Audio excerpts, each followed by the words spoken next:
Korban warga China dengan saban tahun turun ke negara-negara yang bergolak untuk melaksanakan ibadah korban bagi pihak diri anda. Ini adalah pasukan kami yang melaksanakan ibadah korban tersebut seperti mana yang telah diamanahkan dengan kos yang mampu bilik bagi setiap individu dalam negara kita Malaysia ini. Semuanya dibuat sendiri oleh kami dengan mematuhi syariat serta nama yang telah diberikan.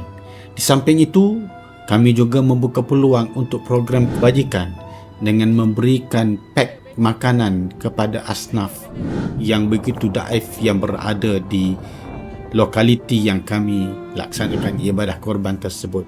Seperti dalam gambar ini adalah di Garissa, Kenya, yang telah pun dijalankan sejak beberapa tahun yang lalu.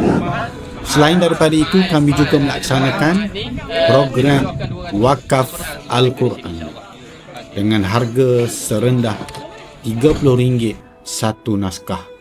InsyaAllah dengan bantuan yang kita berikan, sumbangan yang kita sampaikan akan terus menceriakan mereka di Hari Raya Aidil Adha nanti.